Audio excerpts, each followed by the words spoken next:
Hello पिलामाने मु मोर एई Odia medium classes channel को welcome जनाऊँगी।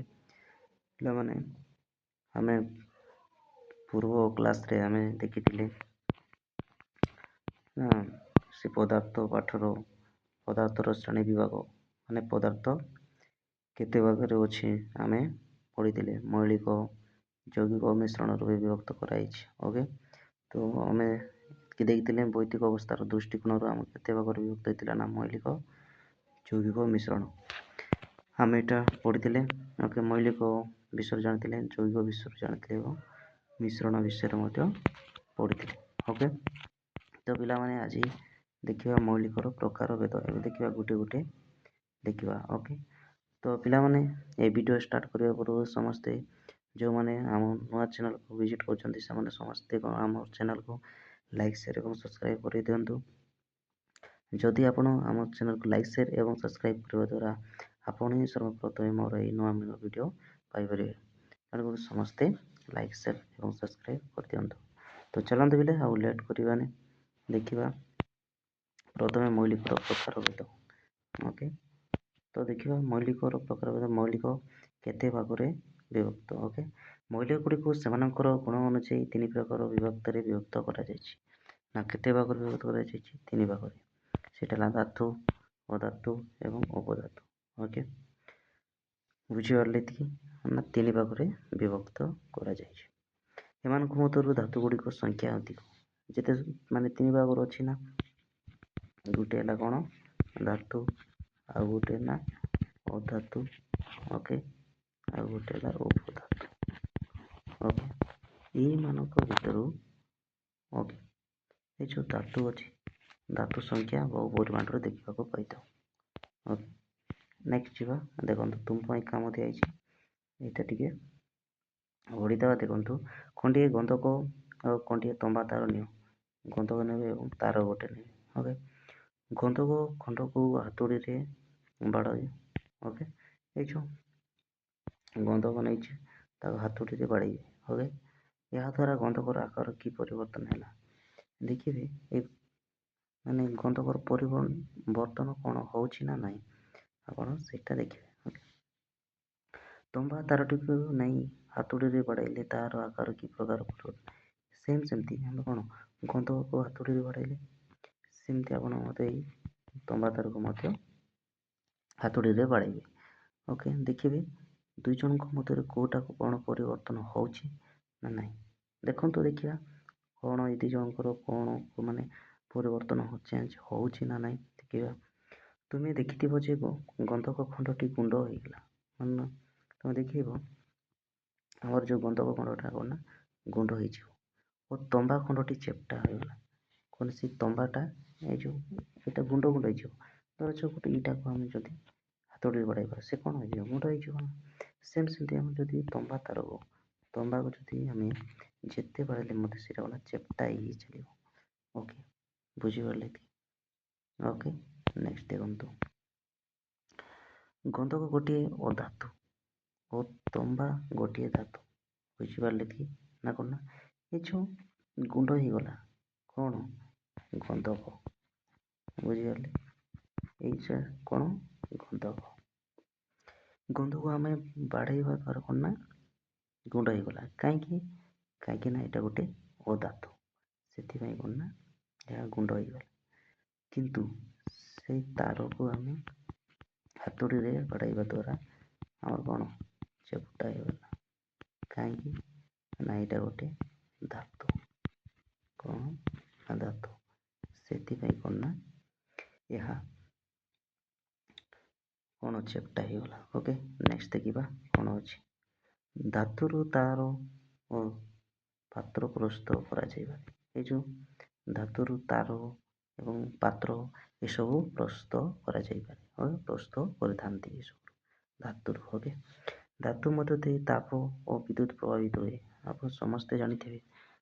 Okay जो धातु द्वारा कोन होछि ना ओके धातु द्वारा ताप एवं विद्युत प्रभावित होछि ताप एवं विद्युत। ओके बुझी परले कि नेक्स्ट गोटे तंबा बा एल्युमिनियम तार को धरी यार मुक्त ମୁଣ୍ଡକୁ ଉତ୍ତପ୍ତ କଲେ କିଛି ସମୟ ପରେ ଆମ ହାତକୁ ଦାବି କରାଯାଉ ଏଇ ଯେଉଁ ତାର ଏଠି ଅଛି, ଆପଣ ଯେଉଁ ତାର ନେଇ ଯାଆନ୍ତି ନା କାହିଁକି, ମାନେ ତମ୍ବାର ହଉ କିମ୍ବା ଆଲୁମିନିୟମର ହଉ, ଯେଉଁଟା ମଧ୍ୟ ନେବେ। ଓକେ, ତ ଗୋଟେ ସାଇଡ଼୍ରେ ଧରିବେ ଏବଂ ଆଉ ଗୋଟେ ସାଇଡ଼୍ରେ ଉତ୍ତପ୍ତ କରିବେ। ଧରାଯାଉ ଏଠି ଉତ୍ତପ୍ତ କଲେ, ଏଇଠି ଆପଣ ଧରିଛନ୍ତି, ଦେଖିବେ କିଛି ସମୟ ପରେ ୟାଠୁ କ'ଣ ତାପଟା ଟ୍ରାନ୍ସଫର୍ ହେଇକି ହାତ ଆଡ଼କୁ ଆସିବ। ତ କ'ଣ ଟ୍ରାନ୍ସଫର୍ ହେଉଛି ନା ନାହିଁ ତାପଟା, ତ ସେଥିପାଇଁ କ'ଣ ଧାତୁକୁ ଆମେ କ'ଣ ତାପ ମାନେ କ'ଣ ବିଦ୍ୟୁତ ପ୍ରବାହିତ କରେଣ୍ଟ ଯେଉଁ ୱେରେ ମଧ୍ୟ ଆମେ ବ୍ୟବହାର କରିଥାଉ। ଓକେ, ଗରମ ଥିବା ଚାମଚ ଖାଲି ହାତରେ ଧରି ହୁଏ ନାହିଁ। ଆପଣ ଜାଣିଥିବେ, ଆପଣ ରୋଷେଇ ମଧ୍ୟ କରୁଥିବେ, ସେଇ ସମୟରେ କ'ଣ ଦେଖିବେ ଚଟୁ ଗୁଡ଼ାକ ନା ଯେଉଁଠି ସେଠି ମାନେ ଯେତେବେଳେ ରୋଷେଇ କରୁଥିବେ ସେଇ କଡ଼େଇରେ ରଖିଦେବା, ଦେଖିବେ ଗରମ ହେଇଯାଏ, ଯାହାଫଳରେ ଉତ୍ତପ୍ତ ହେଲେ ଆମେ ତାକୁ ଚଟୁରେ ଧରିପାରିବା ନାହିଁ। କପଡ଼ା ବି ମାନେ ବ୍ୟବହାର କରିଥାଉ, ହଁ ନୁହଁ, ତାକୁ କାଢ଼ିବା ପାଇଁ। ଦେଖନ୍ତୁ ନେକ୍ସଟ କ'ଣ ହେଉଛି, ଧାତୁକୁ ଉତ୍ତପ୍ତ କଲେ ସହଜରେ ତରଳେ ନାହିଁ। ଆମେ ଯେଉଁ ଧାତୁକୁ ଯଦି ଉତ୍ତପ୍ତ କରିବା ସେଇଟା କମ୍ ସହଜରେ ସେଇଟା କ'ଣ ଥଣ୍ଡା ହେବ ନାହିଁ ବା ତରଳିବ ନାହିଁ, ତରଳିବ ନାହିଁ। ଓକେ, ତରଳିବା ପାଇଁ ବହୁତ ହିଟ୍ ଦରକାର ପଡ଼ିଥାଏ, ଯାହାଫଳରେ ତରଳିବ, ନହେଲେ ହେବ ନାହିଁ। ଦେଖନ୍ତୁ କେତୋଟି ଦେଖିବା ଉଦାହରଣ ସବୁ ଅଛି। ଓକେ, ଦେଖ ଲୁହା, ଦସ୍ତା, ସୀସା, ଆଲୁମିନିୟମ, ସୁନା, ରୂପା, ତମ୍ବା, ଜିଙ୍କ, ମାଗ୍ନେସିୟମ୍, କ୍ୟାଲସିୟମ୍, ଏସବୁ ଗୋଟେ ଗୋଟେ କ'ଣ କଠିନ ଧାତବ ମୌଳିକର ଉଦାହରଣ।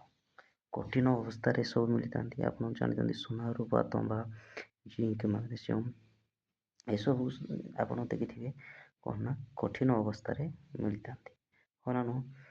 ତ ଏସବୁ ଆମେ ଜାଣିଲେ ନା ମୌଳିକ ବିଷୟରେ ଆମେ ଜାଣିଲେ କେତେ ଭାଗରେ ବିଭକ୍ତ, ହଁ ନା ନୁହଁ, 3 ଭାଗରେ ବିଭକ୍ତ, ଧାତୁ, ଅଧାତୁ, ଉପଧାତୁ।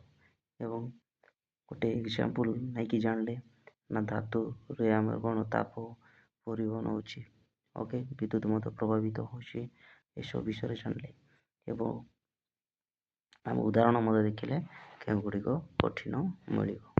ନେକ୍ସଟ ଯିବା, ଦେଖନ୍ତୁ କ'ଣ ଅଛି ଏଠି ନା ପାରଦ ଗୋଟିଏ ତରଳ ଧାତୁ, ଭେରି ଇମ୍ପୋର୍ଟାଣ୍ଟ ବୋଲି, ନା କେଉଁ ଧାତୁ ଗୋଟେ ତରଳ ଅବସ୍ଥାରେ ମିଳିଥାଏ, ସେଇଟା ହେଉଛି ପାରଦ। କିନ୍ତୁ ସବୁ ଧାତୁ କ'ଣ କଠିନ ଅବସ୍ଥାରେ ମିଳିଥିଲା, ହଁ ନା ନୁହଁ। ଗୋଟେ ଏମିତି ଗୋଟେ ଧାତୁ ଯେଉଁଟା ତରଳ ଅବସ୍ଥାରେ ମିଳିଥାଏ, ସେଇଟା ହେଉଛି ପାରଦ। ଏବେ ଅଧାତୁ ଗୁଡ଼ିକ ମଧ୍ୟରୁ ଅଙ୍ଗାରକ, ଦେଖନ୍ତୁ ଏବେ ଦେଖିବା ଅଧାତୁ। ତ ଅଧାତୁ ଗୁଡ଼ିକ ମଧ୍ୟରୁ ଅଙ୍ଗାର, ଗନ୍ଧକ, ଫସ୍ଫରସ୍ ଇତ୍ୟାଦି କଠିନ ଅଧାତୁ ମୌଳିକ। ଏସବୁ ଯେତେ ସବୁ କହିଲି, ଯେମିତି ଅଙ୍ଗାରକ, ଗନ୍ଧକ, ଫସ୍ଫରସ୍ ଏସବୁ ଗୋଟେ ଗୋଟେ କଠିନ, କିନ୍ତୁ ଏସବୁ କ'ଣ ନା ଅଧାତୁ, କ'ଣ ନା ଅଧାତୁ ଅବସ୍ଥା। ଓକେ, ଉଦ୍ଜାନ, ଅମ୍ଳଜାନ, ଯବକ୍ଷାରଜାନ, କ୍ଲୋରିନ୍, ହିଲିୟମ୍ ଏସବୁ କ'ଣ ବାଷ୍ପୀୟ, କିନ୍ତୁ ବାଷ୍ପୀୟ ଅବସ୍ଥାରେ ଦେଖିବାକୁ ଆମେ ପାଇବା ଅଧାତୁ ମୌଳିକ, କ'ଣ ନା ଏସବୁ ମିଶା ଗୋଟେ ଗୋଟେ କ'ଣ ନା ଅଧାତୁ ମୌଳିକ। ଓକେ, ଦେଖନ୍ତୁ ଏବେ ଦେଖିବା ଗୋଟିଏ ବ୍ରୋମିନ୍ ଏକମାତ୍ର ତରଳ। ଆଚ୍ଛା, ଦେଖନ୍ତୁ ଆମେ ଏଇଟା ବାଷ୍ପ ଅବସ୍ଥାରେ ରହିଲା କ'ଣ ଗୋଟେ ଅଧାତୁ ମୌଳିକ ମାନେ ଏସବୁ। ଓକେ, କଠିନରେ ରହିଲା ଅଧାତୁ ଗୁଡ଼ିକ କ'ଣ ଗନ୍ଧକ, ଫସ୍ଫରସ୍, ଅଙ୍ଗାରକ। ଏବେ ଦେଖିବା ତରଳରେ ଗୋଟେ ମାତ୍ର କ'ଣ ନା ବ୍ରୋମିନ୍, ଏଇଟା ଗୋଟେ ଅଧାତୁ ମୌଳିକ ଯେଉଁଟାକି ଆମେ ତରଳ ଅବସ୍ଥାରେ ଦେଖିବାକୁ ପାଉଥାଉ। ଓକେ, ଏତିକି ବୁଝିପାରିଲେ ପରେ ନେକ୍ସଟ ଦେଖିବା ଅଳ୍ପ କେତୋଟି ମୌଳିକ ଅଛି ଯେଉଁଗୁଡ଼ିକ ଧାତୁ ଓ ଧାତୁ ଉଭୟ ପରି କାର୍ଯ୍ୟ କରନ୍ତି। ଆଉ ଏମିତି ଜିନିଷ ମାନେ ଏମିତି କ'ଣ ମୌଳିକ ମଧ୍ୟ ଅଛନ୍ତି ଯେଉଁମାନେ କି ଧାତୁ ଓ ଧାତୁ ଉଭୟ କାର୍ଯ୍ୟ କରନ୍ତି। ସେମାନେ ଦେଖିବା ସେଗୁଡ଼ିକ କ'ଣ କ'ଣ। ଓକେ, ଉଭୟ କାର୍ଯ୍ୟ କରୁଥିବା ମୌଳିକ ଗୁଡ଼ିକ କ'ଣ କ'ଣ ଅଛି, କାରଣ ସେଗୁଡ଼ିକ ହେଉଛି କେତେ ଗୁଡ଼ିଏ ଧାତବ ଗୁଣ, କେତେ ଗୁଡ଼ିଏ ଅଧାତବ ଗୁଣ ଥାଏ। ସେମାନଙ୍କ ମଧ୍ୟରୁ କେତେ ଗୁଡ଼ିଏ ନା ଧାତବ ଗୁଣ ଏବଂ କେତେ ଗୁଡ଼ିକର ଅଧାତବ ଗୁଣ ରହିଥାଏ। ଯେମିତି ଏହିଭଳି ମୌଳିକକୁ ଉପଧାତୁ ବୋଲି କହିବା। ବୁଝିପାରିଲେ, ଆମେ ଧାତୁ ଜାଣିଲେ, ଉପଧାତୁ ଏବେ ଜାଣିଲେ। ଓକେ, ଏବେ ଦେଖିବା ତାର ଉଦାହରଣ, ଯେମିତିକି ଆର୍ସେନିକ୍, ଆଣ୍ଟିମୋନି। ଓକେ, ଏଇସବୁ କ'ଣ ନା ଉପଧାତୁର ଏକ ଗୋଟିଏ ଉଦାହରଣ। ବୁଝିପାରିଲେ ଏତିକି? ଓକେ, ନେକ୍ସଟ ଆଗକୁ ଯିବା ବେଲେ ଦେଖନ୍ତୁ, ପ୍ରାକୃତିକ ମୌଳିକ ପଦାର୍ଥକୁ ନେଇ ଆମ ପୃଥିବୀର ଭୂତ ଗଠିତ। ଆପଣ ସମସ୍ତେ ଜାଣିଛନ୍ତି ଆମର ପ୍ରାକୃତିକ ମୌଳିକ ପଦାର୍ଥମାନଙ୍କୁ ନେଇ ଆମର ଯେଉଁ ପୃଥିବୀର ଭୂତ ପଶ୍ଚିମ ସେସବୁ ଘଟିତ ହେଇଛି। ଆପଣ ସମସ୍ତେ ଭଲ ଭାବରେ ଜାଣିଥିବେ। ଓକେ, ଦେଖିବା ଭୂତକରେ କେଉଁ ମୌଳିକ କେତେ ପରିମାଣରେ ଅଛି ତାହା ଆମେ ତଳେ ଦିଆଯାଇଛି ଦେଖନ୍ତୁ। ଓକେ, ଦେଖ ଭୂତକରେ ପ୍ରାୟ 99% କ'ଣ ନା 10ଟି ମୌଳିକକୁ ନେଇ ଗଠିତ। 10ଟି ମୌଳିକ ଗଠିତ। ଆମର ଯେଉଁ ଭୂତକର ପ୍ରାୟ କେତୋଟି ମୌଳିକ ନେଇ ଗଠିତ ନା 10ଟି ମୌଳିକ ନେଇ ଗଠିତ। ପ୍ରତ୍ୟେକ ସଜୀବ ବସ୍ତୁରେ ସାଧାରଣ 4 ମୌଳିକ ଅଧିକ ପରିମାଣରେ ଥାଏ। କ'ଣ ବୁଝିଲେ ନା, ଯେତେ ସବୁ ସଜୀବ ବସ୍ତୁ ଅଛି ସେମାନଙ୍କର 4ଟି ଲେଖାଏଁ ଗୋଟେ ମୌଳିକ ଅଧିକ ପରିମାଣରେ ଥାଏ। ସେଗୁଡ଼ିକ ହେଲା କ'ଣ କ'ଣ ଅଧିକ ପରିମାଣରେ ଥାଏ ସେଠି? ଅଙ୍ଗାରକ, ଉଦ୍ଜାନ, ଅମ୍ଳଜାନ, ଯବକ୍ଷାରଜାନ। এই 4ଟା ଅଧିକ ପରିମାଣରେ ଦେଖିବାକୁ ପାଇଥାଉ ସଜୀବ ବସ୍ତୁରେ। ଓକେ, ଏବେ ଦେଖିବା ମୌଳିକର ନାମ ଦିଆଯାଇଛି ଏବଂ ଯେଉଁ ଭୂତକରେ ଯେଉଁ 99% ଭାଗ ଅଛି ବୋଲି କୁହାଯାଉଛି ନା, ଏସବୁ କେତେ ପରିମାଣରେ କେତେ ପରସେଣ୍ଟ କେଉଁ ମୌଳିକ ଅଛି ସେଇ ବିଷୟରେ ଦେଖିବା। ଦେଖନ୍ତୁ, ଫାର୍ଷ୍ଟ ହେଲା ଅମ୍ଳଜାନ 47%। Okay, silicon 27%। ଏଇଟା କେଉଁଠି? ଭୂତକର କଥା କୁହାଯାଉଛି। ଓକେ, ଆଲୁମିନିୟମ 8%, ଲୁହା 5%, cobalt 3.5%, okay, sodium 3%, potassium 2.5%, magnesium 2%, titanium 0.5%, सेमती उद्जान 1.167, ओके 0.167%, और अन्य सब अच्छी 1.333, ओके परसेंट। ये देखिए तांकर गुण विषय देखा। ओके, केमती कौन गुण तांकर भितरे अच्छी देखते। तो प्रत्येक मौलिकर पदार्थर भिन्न भिन्न गुण थाए। आम जानते आम मनुष्यर कि प्राणीर समस्त एक प्रकार गुण न था ना। तो समस्त माने मौलिक मान जो पदार्थ अच्छी से कौन भिन्न भिन्न गुण थाए। देखा पदार्थर साधारण गुणगुड़िक व्यतीत प्रत्येक मौलिकर निजर केतेक विशेष गुण थाए। आप समस्ते जानते पदार्थ साधारण गुणगुड़िक प्रत्येक मौलिकर निजर केतेक विशेष गुण रही है। से गुड़िक तुम उच्च श्रेणी पढ़ बर्तमान 7th क्लास रे ना। तो आपन कौन ना ओवर क्लास 8th क्लास रे बोले आपन से सब विषय बहुत भल भाव में जानवे। देखो उद्जान सबुठारु आलोका मौलिक आप समस्त जानी उद्जान, ओके हाइड्रोजेन, ओके ये सब कौन सबुठारु आलोका मौलिक। यह दहनशील मौलिक माने दहनशील जलीजीव। ओके से दहनशील मौलिक कहुए। अम्लजान गोटे विशेष धर्म है यह अन्य पदार्थर दहन साहाय्य करे। आपण मैंने समस्ते जानते जिते बड़े आम निआ चल था। ओके से समय देखिए आम कौन जस्ट टे पवन आवश्यक होता है।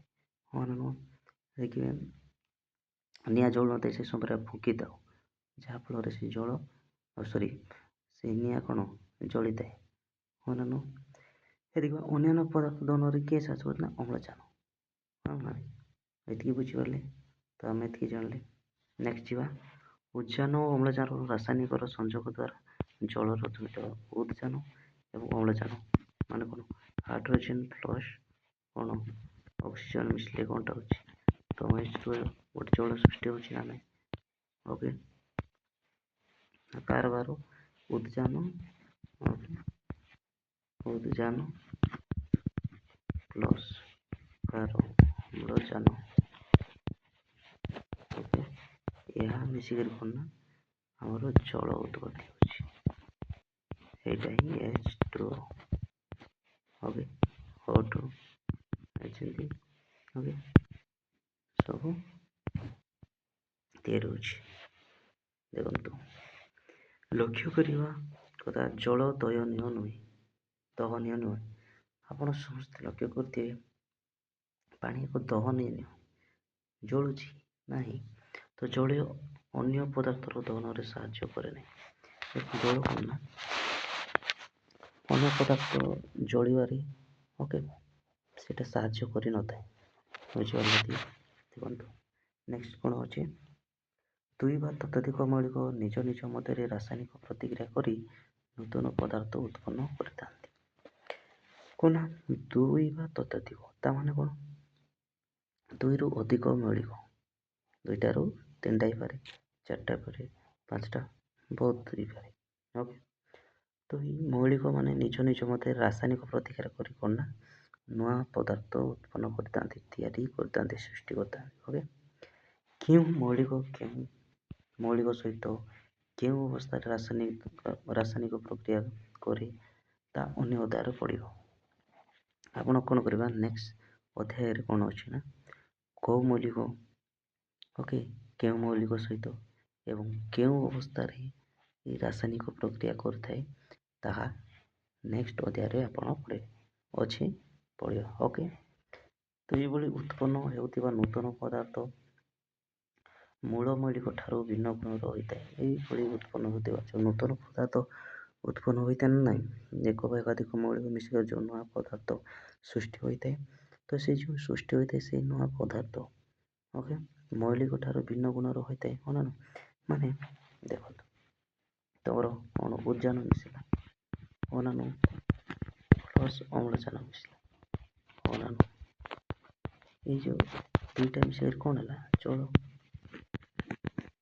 ନା ଏଇ ଭିନ୍ନ ଗୁଣର ହୋଇଥାଏ। କେଉଁଠି ଉଦ୍ଜାନ ଏବଂ ଅମ୍ଳଜାନର ମିଶି କ'ଣ ଜଳ ସୃଷ୍ଟି ହେଲା।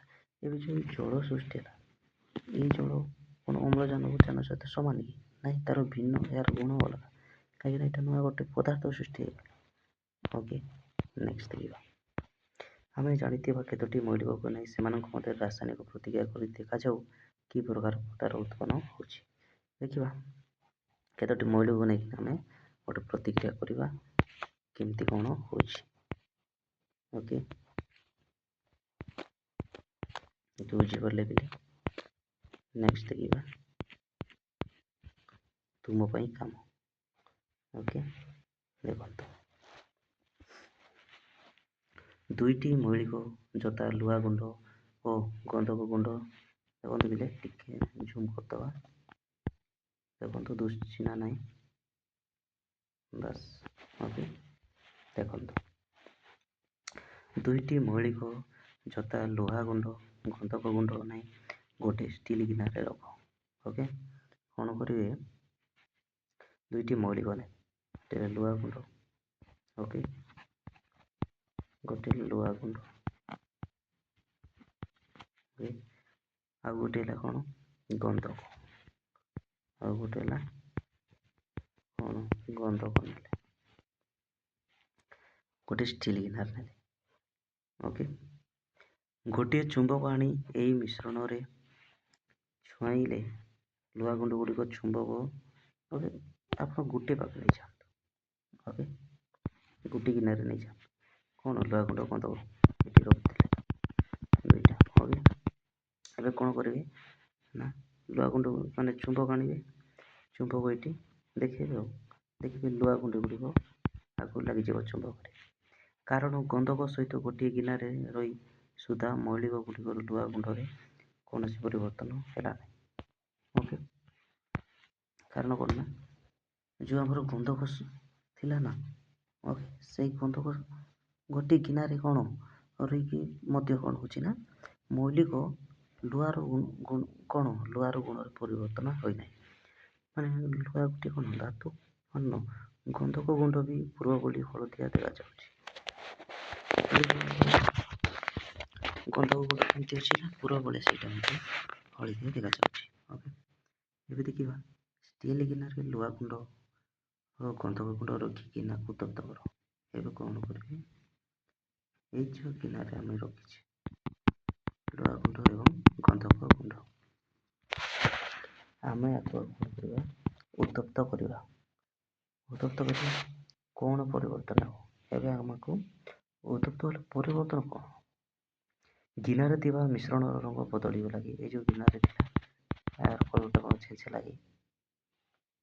ଥଣ୍ଡା କରି ସାରିବା ପରେ ଚୁମ୍ବକଟି ଆଣି ଏହି ପଦାର୍ଥକୁ ଛୁଇଁବା ପରେ ପୁର ଭଳି କିଛି ଆକର୍ଷିତ ହୋଇ ଚୁମ୍ବକରେ ଲାଗିଲା କି?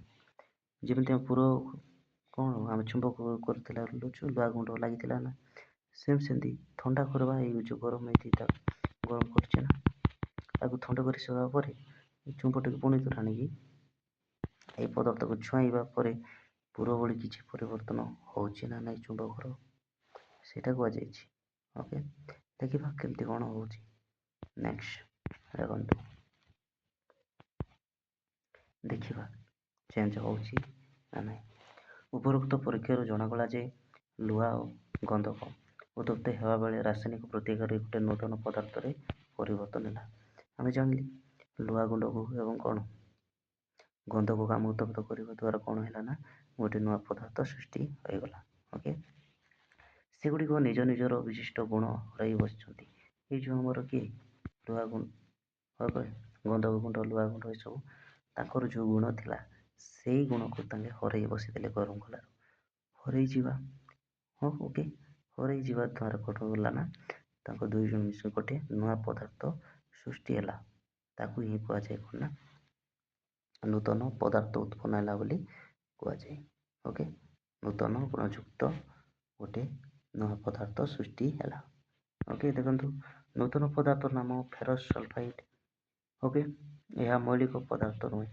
ଏ ଯେଉଁ ଗନ୍ଧକ ଆଉ କ'ଣ ଲୁହା ମିଶିକି କ'ଣ ସୃଷ୍ଟି ହେଲା ନା ଫେରସ୍ ସଲଫାଇଡ୍। କ'ଣ ଫେରସ୍ ସଲଫାଇଡ୍, ଏଇଟା କ'ଣ ପଦାର୍ଥ ନୁହଁ ଯେ ସୃଷ୍ଟି ହେଲା, ଏଇଟା ପଦାର୍ଥ ନୁହଁ, ଏହା ଗୋଟେ ଯୌଗିକ। ଆଚ୍ଛା, ଯୌଗିକ ପଦାର୍ଥ କ'ଣ? ଆଚ୍ଛା ସାର୍ ଏବେ କୁହନ୍ତୁ ଯୌଗିକ ପଦାର୍ଥ କ'ଣ କହିଥିଲେ, ହଁ ନା ନୁହଁ? ଦେଖନ୍ତୁ ହାଇଡ୍ରୋଜେନ୍ ଯେଉଁ ଅକ୍ସିଜେନ୍ ଏସବୁ କ'ଣ ଗୋଟେ ଗୋଟେ ମୌଳିକ, ହଁ ନା ନୁହଁ? ଏଇଟା ଗୋଟେ ମୌଳିକ, ଏଇଟା ଗୋଟେ, ଏ ଯେଉଁ ମୌଳିକ ମିଶିବ ଯେଉଁଟା H2O ହେଉଛି, ଏଇଟା କ'ଣ ଦୁଇଟା ମୌଳିକ ମିଶିକିନା ଗୋଟେ ଯୌଗିକ ଗୋଟେ ହେଲା ନା ନାହିଁ? ଗଠିତ ହେଲା।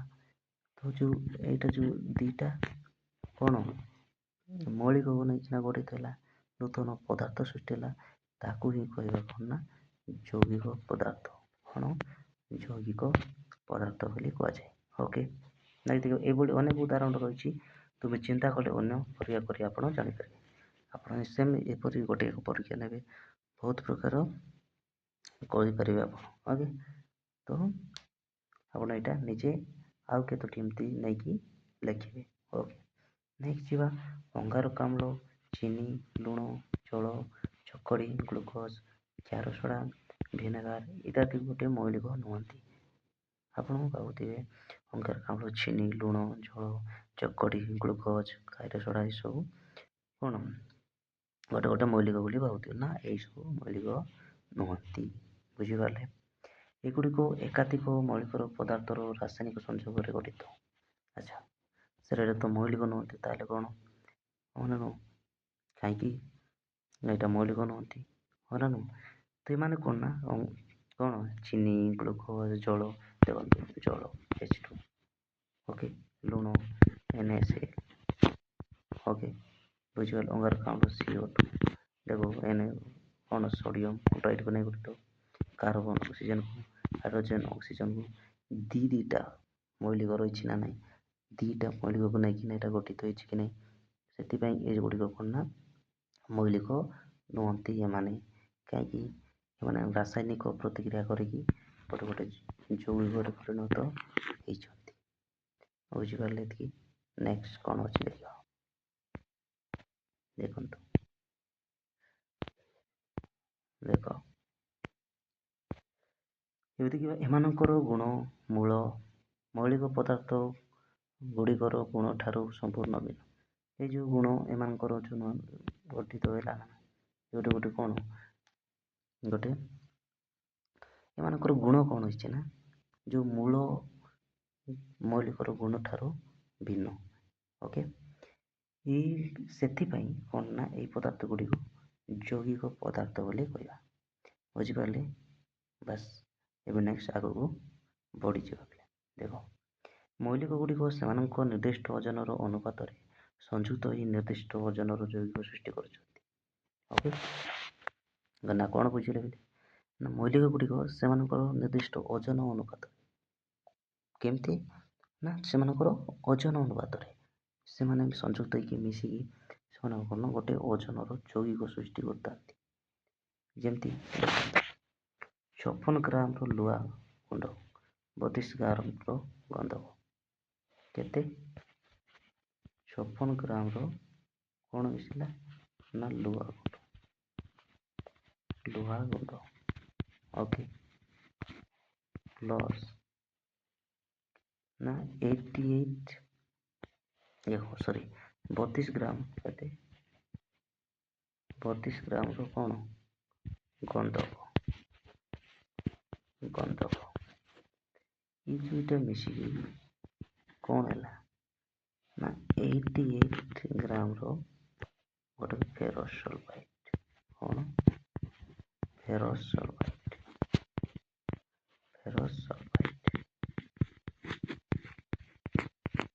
ଓକେ, ବୁଝିପାରିଲେ? ଦେଖନ୍ତୁ 56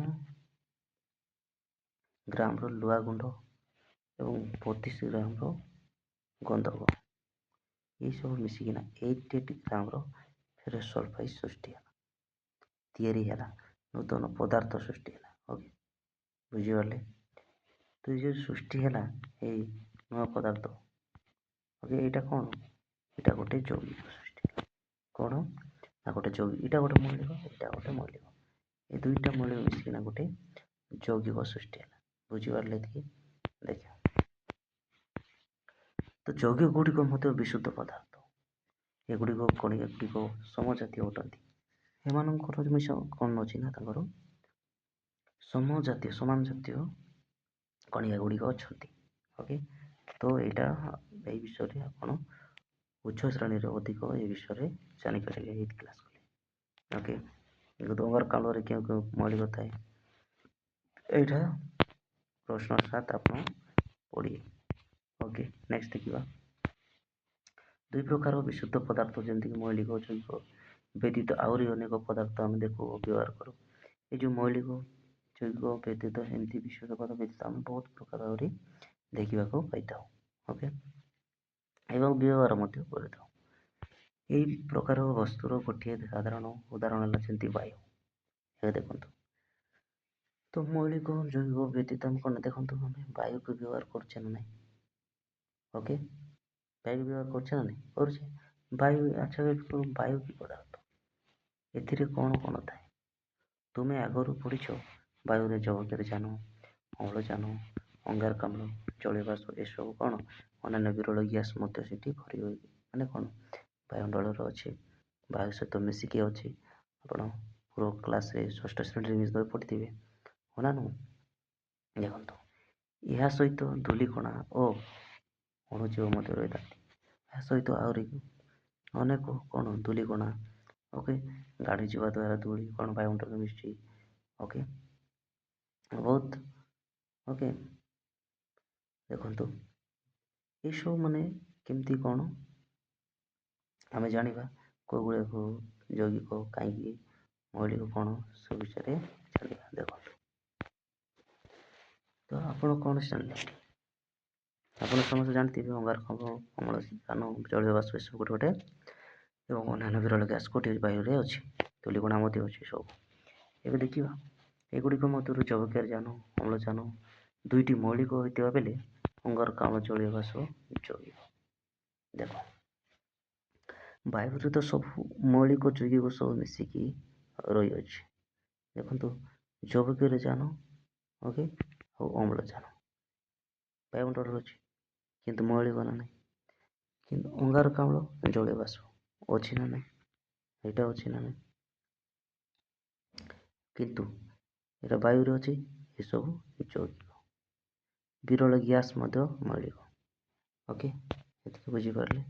ଦେଖନ୍ତୁ, ଏହି ସବୁ ପଦାର୍ଥ ନିର୍ଦ୍ଦିଷ୍ଟ ଅନୁପାତରେ ମିଶିକରି ବାୟୁରେ ରହିଥାନ୍ତି। ଏସବୁ କ'ଣ ନା କେତୋଟି ପଦାର୍ଥ ମିଶିକିନା ମାନେ ବାୟୁରେ ରହିଥାନ୍ତି। ତେଣୁ ବାୟୁକୁ ମୌଳିକ ବା ଯୌଗିକ କହିହେବ ନାହିଁ। ସେଥିପାଇଁ ଆମେ ବାୟୁକୁ ଆମେ ମୌଳିକ ବୋଲି କହିପାରିବା ନାହିଁ ବା ଯୌଗିକ ବୋଲି ମଧ୍ୟ କହିପାରିବା।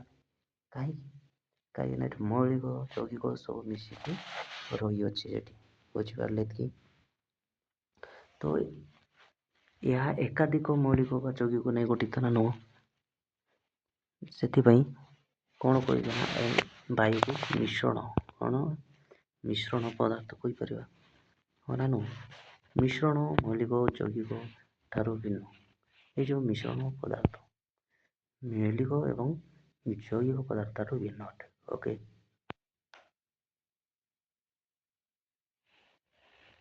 ମିଶ୍ରଣ ଗୋଟିଏ ବିଶୁଦ୍ଧ ପଦାର୍ଥ ନୁହେଁ। ଯେଉଁ ମିଶ୍ରଣ ବିଶୁଦ୍ଧ ପଦାର୍ଥ ହୋଇନଥାଏ ବା ନୁହେଁ, ବୁଝିପାରିଲେ ଏତିକି? ଜାଣିଲେ ଆମେ କ'ଣ ମୌଳିକ କ'ଣ ଜାଣିଲେ, ତାର ଉଦାହରଣ ଜାଣିଲେ, ଯୌଗିକ ମଧ୍ୟ ଜାଣିଲେ, ଏକ ବା ଏକାଧିକ ମୌଳିକ ମିଶି କ'ଣ ଗୋଟେ ଯୌଗିକ ସୃଷ୍ଟି ହୁଏ। ଉଦାହରଣ ମଧ୍ୟ ଜାଣିଲେ ଯୌଗିକର। ଓକେ, CO2, ଓକେ, H2O ଜଳ, ଓକେ, ସୋଡ଼ିୟମ କ୍ଲୋରାଇଡ୍, NaCl ସବୁ ଜାଣିଲେ। ଏବେ ଜାଣିଲେ ମିଶ୍ରଣ କାହାକୁ ବାୟୁ କାହିଁକି କହିଲେ, କାହିଁକିନା ସେଠି ସବୁ ପ୍ରକାର ମୌଳିକ ଏବଂ ଯୌଗିକ ପଦାର୍ଥ ସବୁ ମିଶିକି ରହିଅଛି। ବୁଝିପାରିଲେ ଏତିକି? ନେକ୍ସଟ ଯିବା, ଦେଖନ୍ତୁ ନେକ୍ସଟ କ'ଣ ଅଛି। ଓକେ, ଦେଖିବା। ଜଳ ଗୋଟିଏ ବିଶୁଦ୍ଧ ପଦାର୍ଥ ଏବଂ ଯୌଗିକ ଶ୍ରେଣୀ। ଆପଣ ଜାଣିଛନ୍ତି କ'ଣ ନା ଜଳ ଗୋଟିଏ ବିଶୁଦ୍ଧ ପଦାର୍ଥ ଏବଂ ଏହା ଯୌଗିକ ଶ୍ରେଣୀଭୁକ୍ତ। ମାନେ କ'ଣ ଯୌଗିକ ଶ୍ରେଣୀଭୁକ୍ତ, ମାନେ ଯୌଗିକରେ ଏହା ମାନେ କ'ଣ ଯୌଗିକ କୁହାଯାଏ ଆଉ, ହଁ ନା ନୁହଁ? ଜଳକୁ H2O, H କ'ଣ ହାଇଡ୍ରୋଜେନ୍, ଆଉ O କ'ଣ ଅକ୍ସିଜେନ୍, ଦୁଇଟାକୁ ନେଇ ଗଠିତ। ଓକେ, କିନ୍ତୁ ନଦୀ, ଝରଣା, ହ୍ରଦ, ପୋଖରୀ, କୂପ, ସମୁଦ୍ର ଆଦିର ଜଳକୁ କ'ଣ କହିବା? ପ୍ରାକୃତିକ ଉତ୍ସ ଗୁଡ଼ିକରୁ ସଂଗୃହୀତ ଜଳ ବିଶୁଦ୍ଧ ନୁହେଁ। ଏହି ଜଳରେ ଅନେକ ଧାତବ ଲବଣ ଓ ଅଳ୍ପ ଅମ୍ଳଜାନ ଦ୍ରବୀଭୂତ ହୋଇ ରହିଛି, ହଁ ନା ନୁହଁ? ଆମେ ଜାଣିଛେ, ଦେଖନ୍ତୁ ଆମେ ଜଳକୁ ଗୋଟେ ବିଶୁଦ୍ଧ ପଦାର୍ଥ କହିଲେ, ଓକେ, ଏବଂ ଯୌଗିକ।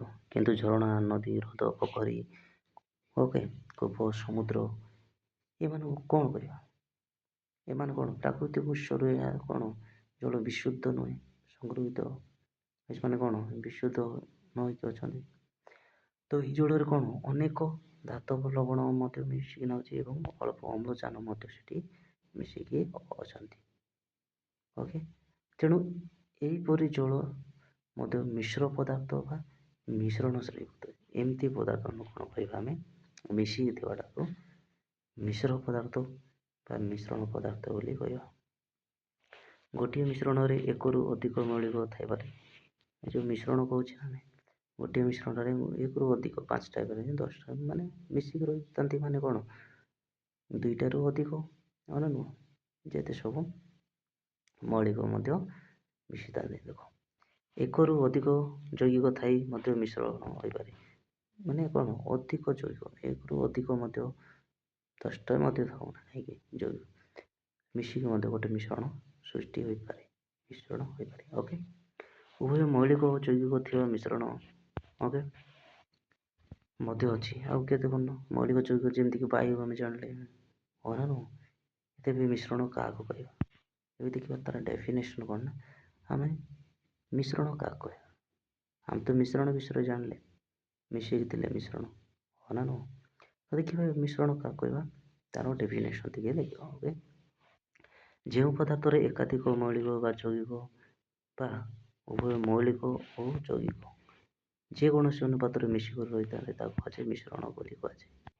ଦ୍ରବଣ ମଧ୍ୟ ଏକ ମିଶ୍ରଣ ଅଟେ। ଓକେ, ତ ଆମେ ଏଠୁ କ'ଣ ଶିଖିଲେ ବୋଲେ ନା, ଯେଉଁ ପଦାର୍ଥର କି ଏକରୁ ଏକାଧିକ ମୌଳିକ ବା ଯୌଗିକ ବା ଉଭୟ ମୌଳିକ ବା ଯୌଗିକ ଯେକୌଣସି ଅନୁପାତରେ ମିଶିକରି ଥାନ୍ତି ବା ଥାଏ ତାକୁ କୁହାଯାଏ ମିଶ୍ରଣ ପଦାର୍ଥ ବୋଲି। ଓକେ, ନେକ୍ସଟ ଭିଡ଼ିଓ ଆଗକୁ ବଢ଼ିବା। ଦେଖନ୍ତୁ, ଦେଖ ତୁମ ପାଇଁ କାମ 1.12। ତୁମେ ଖାଦ୍ୟ ଓ ପାନୀୟ ରୂପରେ ବ୍ୟବହାର କରୁଥିବା 10ଗୋଟି ମିଶ୍ରଣ ତାଲିକା କରିବେ। ସେହି ମିଶ୍ରଣରେ ଥିବା ମୌଳିକ ଯୌଗଗୁଡ଼ିକର ନାମକୁ ନେଇ ନିମ୍ନରେ ଦିଆଯାଇଥିବା ସାରଣୀ ଗୋଟିଏ ସାରଣୀ ତୁମ ଖାତାରେ କର। ତ କ'ଣ କରିବେ ନା ଆପଣ ସେମିତି ଗୋଟେ ନେବେ, ଏଇଠି ଯେମିତି ଅଛି ଗୋଟେ ଟେବୁଲ୍ କରିବେ ଏବଂ ମିଶ୍ରଣ ଥିବାଟା ଗୋଟେ କ'ଣ ଖାଦ୍ୟ ପାନୀୟ ଭିତରୁ ମିଶ୍ରଣ ଥିବାଟା ଆପଣ କଲେକ୍ଟ କରିବେ। ଯେମିତିକି ମିଶ୍ରଣରେ ଦେଖନ୍ତୁ ଏଇଟା ଉପାଦାନ, ତାପରେ କ'ଣ ଚିନି ସରବତ, ଏଇଟା ଗୋଟେ ମିଶ୍ରଣ ନୁହେଁ। ଦେଖିବେ ଉପାଦାନ ମାନଙ୍କର କ'ଣ ଦରକାର, ଚିନି ସରବତ କରିବା ପାଇଁ କ'ଣ ଦରକାର, ଚିନି, ଜଳ। ସେମିତି ସାଲାଡ଼ କରିବା ପାଇଁ କ'ଣ ପିଆଜ, କାକୁଡ଼ି, ଟମାଟୋ, ଲୁଣ।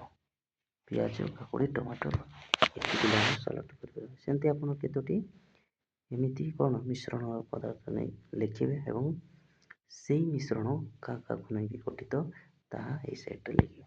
ବୁଝିପାରିଲେ? ଏବେ ବଜାରରୁ କିଣିକି ଖାଉଥିବା ମିକ୍ସଚର ଏହି ଶ୍ରେଣୀର ହେବ ବୋଲି ଭାବୁଛ କି? ଆପଣ ଏଇଟା କମେଣ୍ଟ କରି ଜଣାନ୍ତୁ। ଓକେ, ନେକ୍ସଟ ଦେଖିବା ଉପରୋକ୍ତ ମିଶ୍ରଣ ଗୁଡ଼ିକରେ ଥିବା ଉପାଦାନ ଓକେ ଗୁଡ଼ିକର ଗୁଣ ଅପରିବର୍ତ୍ତିତ ରହିଥାଏ, କାରଣ ଏହି ଉପାଦାନ ଗୁଡ଼ିକ ମିଶି ମିଶ୍ରଣ ଉତ୍ପନ୍ନ କରିବା ବେଳେ କୌଣସି ରାସାୟନିକ ପରିବର୍ତ୍ତନ ହୋଇନଥାଏ। ଏ ଯେଉଁ ଉପରେ ଦେଖିଲେ ଆମେ ଯେତେ ସବୁ ତାଙ୍କର ଗୁଣ ଅପରିବର୍ତ୍ତିତ ହୋଇ ରହିଥାଏ। ଓକେ, नो चेंज, କାରଣ ଏଇ ଉପାଦାନ ଗୁଡ଼ିକ ମିଶି କ'ଣ ହୋଇଥାଏ ନା ମିଶ୍ରଣ ଉତ୍ପନ୍ନ କରିବା ବେଳେ ରାସାୟନିକ ପରିବର୍ତ୍ତନ ହୋଇନଥାଏ, ତାଙ୍କର ରାସାୟନିକ ଚେଞ୍ଜେସ୍ ହୋଇନଥାଏ। ତେଣୁ ସେମାନଙ୍କର ଗୁଣରେ କୌଣସି ପରିବର୍ତ୍ତନ ଯାହା ଫଳରେ ସେମାନଙ୍କର ଗୁଣରେ କୌଣସି ମଧ୍ୟ ଚେଞ୍ଜ ହୋଇନଥାଏ।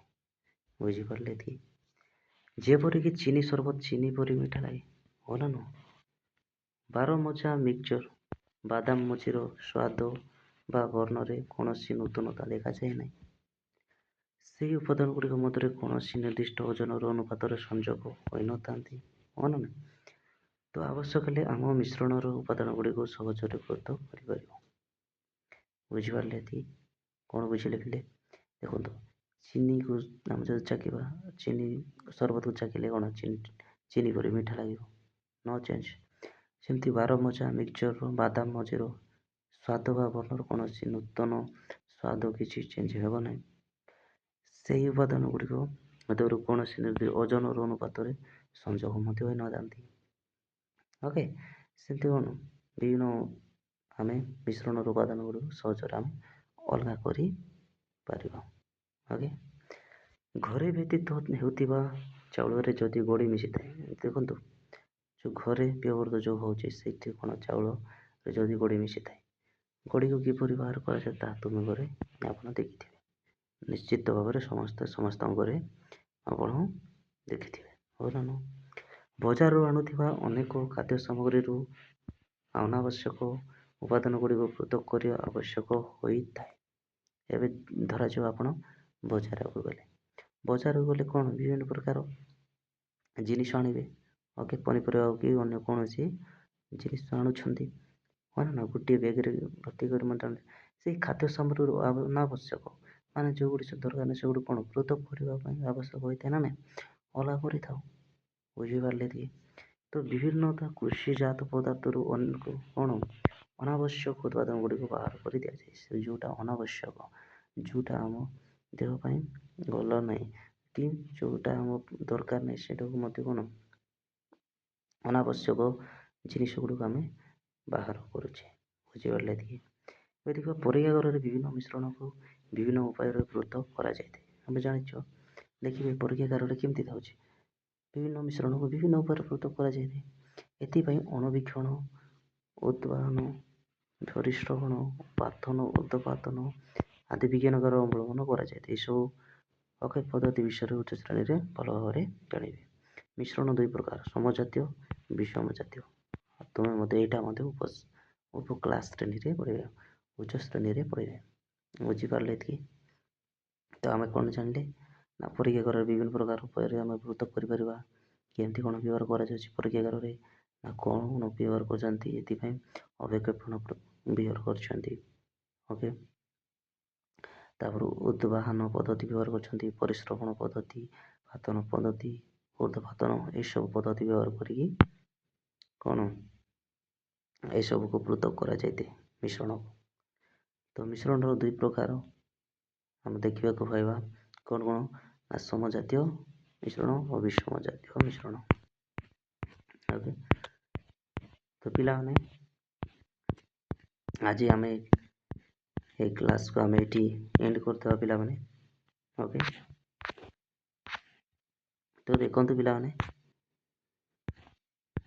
ଆମେ ନେକ୍ସଟ କ୍ଲାସ୍କୁ ପରମାଣୁ ଓ ଅଣୁ ବିଷୟରେ ପଢ଼ିବା। ଓକେ, ଏଇଟା ନେକ୍ସଟ କ୍ଲାସ୍କୁ ଦେଖିବା। ତ ଆମେ ଜାଣିଲେ ଏଇଠି ଓକେ କ'ଣ କ'ଣ ଜାଣିଲେ ପିଲେ ଦେଖନ୍ତୁ, ରେକର୍ଡ଼ କରିକି ଟିକେ ଦେଖିବା କ'ଣ କ'ଣ ପଢ଼ିଲେ। ଓକେ, ଦେଖନ୍ତୁ ମୌଳିକ ପ୍ରକାର ଭେଦ ଜାଣିଲେ, ମୌଳିକ କେତେ ବାର ବିଭକ୍ତ, ଧାତୁ ଓ ଧାତୁ ଉପଧାତୁ ଏହାର ବିଷୟରେ ଜାଣିଲେ, ଏହାର ଉଦାହରଣ ମଧ୍ୟ ଜାଣିଲେ। ହଁ ଆମର ଭୂତକର ଶତକଡ଼ା କେତେ ଅଂଶ କ'ଣ ଅଛି ସେଇଟା ମଧ୍ୟ ଦେଖିଲେ। ଓକେ, ବୁଝିପାରିଲେ ଏତିକି? ତ ପିଲାମାନେ ଆଉ ଜାଣିଲା ମିଶ୍ରଣ ମୌଳିକ ବିଷୟରେ ଜାଣିଲେ। ଓକେ, ସେଇ ସବୁ ବିଷୟରେ ଆମେ ଜାଣିଲେ। ତ ପିଲାମାନେ ଏଇ ଭିଡ଼ିଓକୁ ଆମେ ଏଠି ଏଣ୍ଡ କରିବା। ଓକେ, ତ ପିଲାମାନେ ତା ପୂର୍ବରୁ ସମସ୍ତେ ଆମ ଏଇ ଚ୍ୟାନେଲକୁ ଲାଇକ୍ ସେୟାର ଏବଂ ସବସ୍କ୍ରାଇବ୍ କରିଦିଅନ୍ତୁ ପିଲେ। ଓକେ, ନେକ୍ସଟ କ୍ଲାସ୍କୁ ଆମେ ପରମାଣୁ ଅଣୁ ବିଷୟରେ ପଢ଼ିବା। ଓକେ, ତ ପିଲାମାନେ ଆପଣ ଏ ଭିଡ଼ିଓଟା ଭଲ ଲାଗୁଥିଲେ ଲାଇକ୍ ସେୟାର ଏବଂ ସବସ୍କ୍ରାଇବ୍ କରିକି କମେଣ୍ଟ ମଧ୍ୟ କରିଦିଅନ୍ତୁ। ତ ଚାଲନ୍ତୁ ପିଲା, ଏଇ ଭିଡ଼ିଓଟାକୁ ଏଠି ଏଣ୍ଡ କରିଦେବା। ଓକେ, ତ ଜୟ ଜଗନ୍ନାଥ ପିଲାମାନେ, ଜୟ ଜଗନ୍ନାଥରେ ଜୟ ଜଗନ୍ନାଥ।